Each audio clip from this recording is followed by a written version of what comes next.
Greeting to all of you and welcome back again to Concerned Citizens Media. Today I have just 4 different news and one historical video. It is a video recorded about 80 years ago during President Franklin Roosevelt.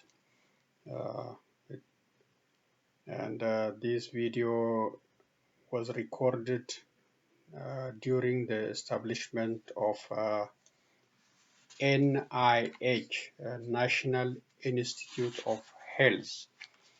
So it is 80 years since this organization was established by or during President Franklin Roosevelt. So I have a video at the end. Let's start the news for today.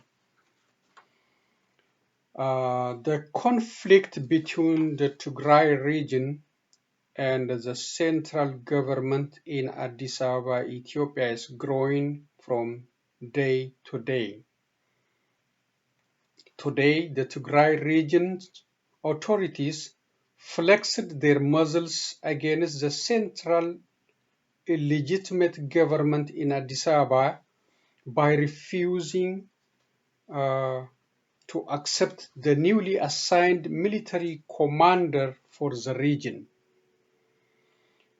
Brigadier General Jamal Mohammed, forced to return to Addis Ababa just upon his arrival at Mekelle Regional Airport.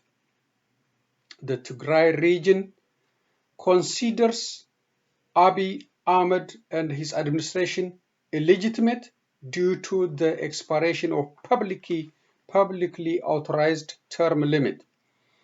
The relationship is deteriorating from time to time and even might be heading to military conflict if both sides continue in such unfriendly patterns. The central government must conduct free and fair election before challenging the Tigray region with its power. This and other issues of Ethiopia will be handled by the next publicly elected leadership. The question of illegitimacy is not a simple matter that can be won only by using the military and other resources available in your hands, as Abiy Ahmed is attempting to do in Ethiopia. Also today, 3 higher military officers, brigadier generals, left their posts from Ethiopian Federal Army and returned to their native region, Tigray. The reason for their resignation from such higher military posts is not yet known. There might be mistrust between Abiy Ahmed and the officers originated from the Tigray region. I have the names for the 2 military officers. Brigadier General Gush Gabre, Army Chief for Eastern Zone, and Brigadier General Widi Tsahaye, Chief of the Army's Missile Command and Operations. The 3rd Brigadier General name is not mentioned for media at this time. Conflict between Somalia and Afar cost the lives of 27 citizens. The causes of this conflict is still not clear to the media. It could be the usual border disagreement between these two tribes. Ethiopia's insecurity is increasing from day to day in all corners of the country. The East and the West Wallagga in Oromia region is under the command posts for more than 2 years by now, and there is no friendly media to report on the casualties in these areas. There have been conflicts and deaths in Benishangul Gumuz region and between Amara and Oromia regions. The crackdown on peaceful ordinary citizens and opposition politicians have been ongoing by the Abiy Ahmed Federal Police, regional special forces, and Prosperity Party cadres. Ethiopians are calling for the formation of transitional government in the country, but the party in power, or Prosperity Party, does not have ears for such calls.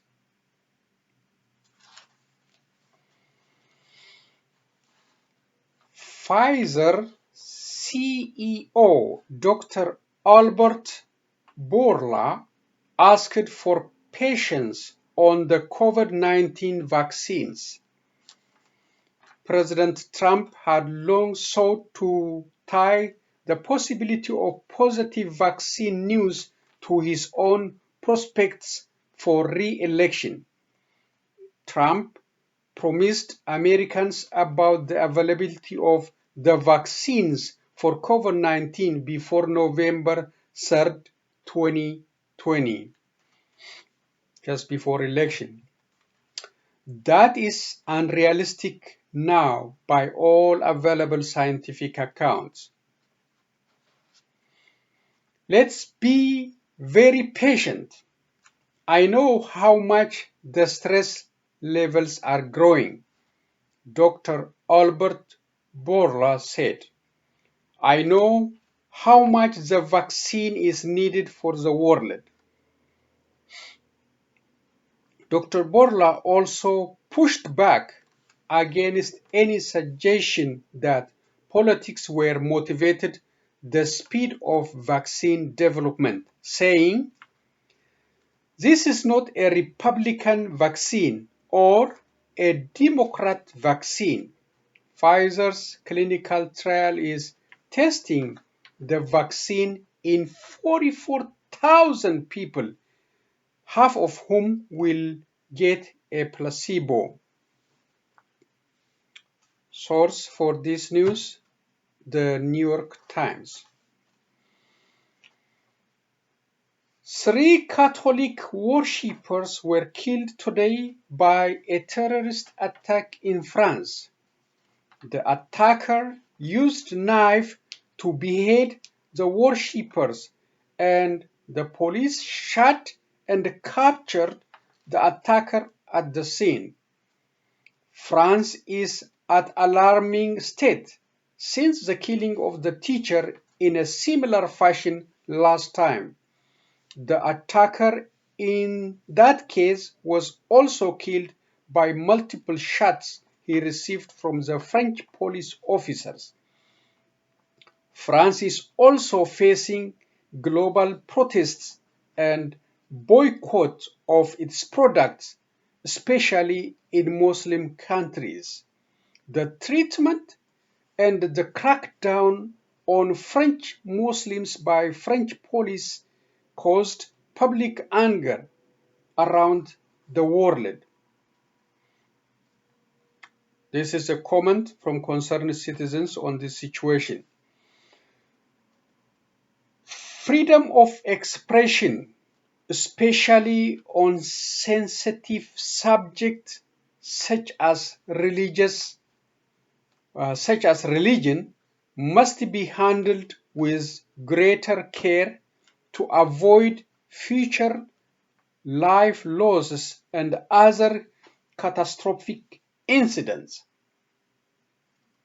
So I have been commenting on this issue for the last 3 days about freedom of expression, how we have to practice it, especially when it comes to sensitive subjects such as religion.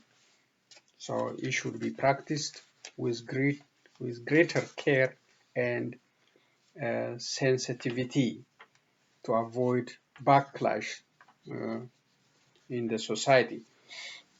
So that's all my news for today. I appreciate you listening to Concerned Citizens Media, and I will be coming back again with other news, other topics. But now that's all I have. And but as I said, I have a historical video.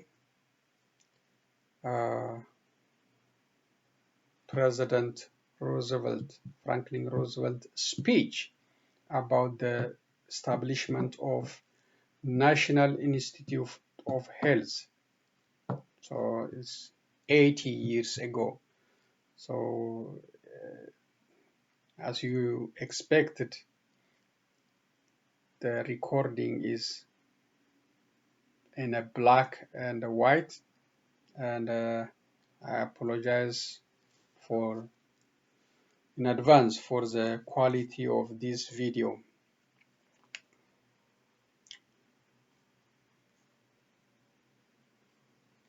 Let's listen to it.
Dr. Thompson, the Governor of Maryland, Governor O'Connor. Ladies and gentlemen, nowhere in the world except in the Americas is it possible for any nation to devote a great sector of its effort to life conservation rather than life destruction.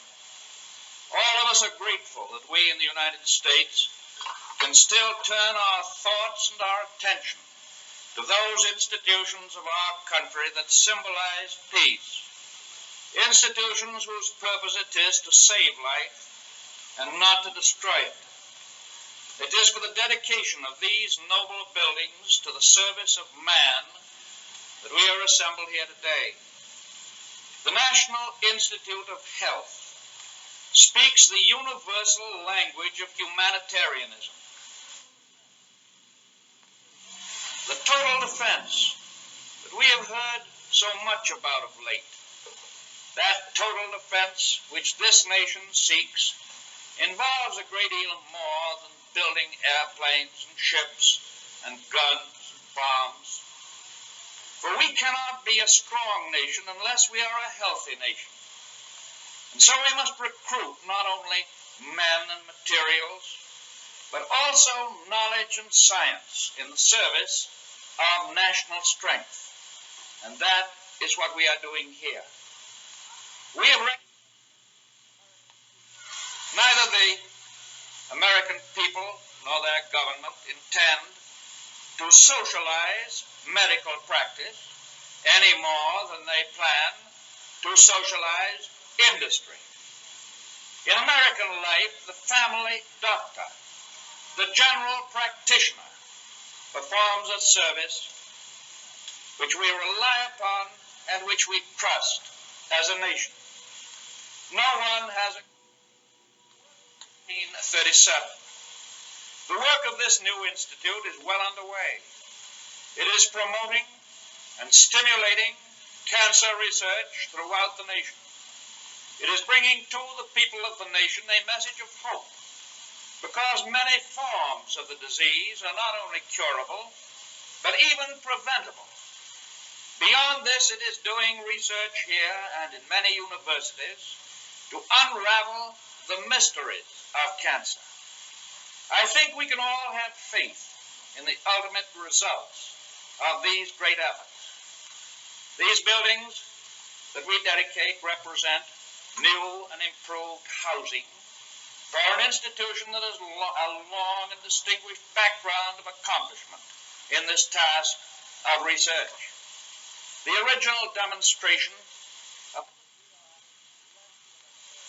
now that we are less than a day by plane from the jungle-type yellow fever of South America, less than 2 days from the sleeping sickness of equatorial Africa, less than 3 days from cholera and bubonic plague, the ramparts we watch must be civilian in addition to being military.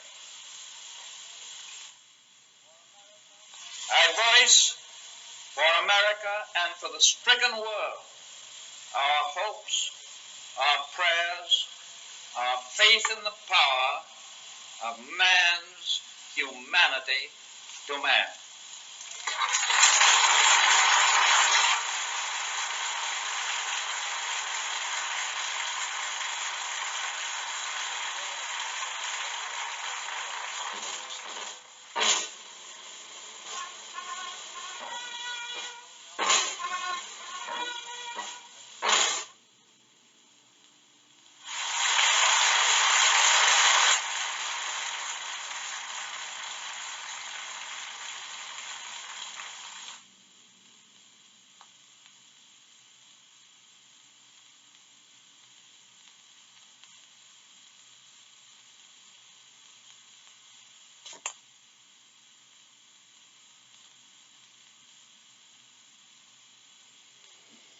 I think that's all. And as you heard, he was talking about the establishment of NIH building, and to create healthy nation for other researchers. So I know the quality is very poor. It's black and white. It's 80 years ago. So NIH is celebrating 80 years. It's more advanced at this time in doing so many kind of research, and they are also conducting various research concerning the current crisis we are in. So that is just for historical events, and it was a great speech by President Franklin Roosevelt.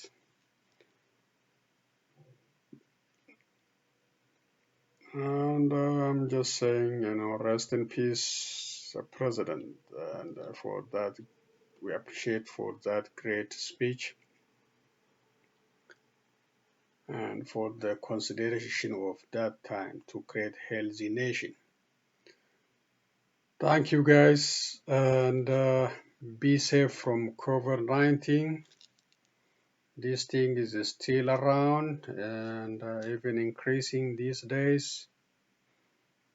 Be careful and practice all the guidelines given by medical experts, to keep yourself and your family, friends safe from it. So long everyone, until next time.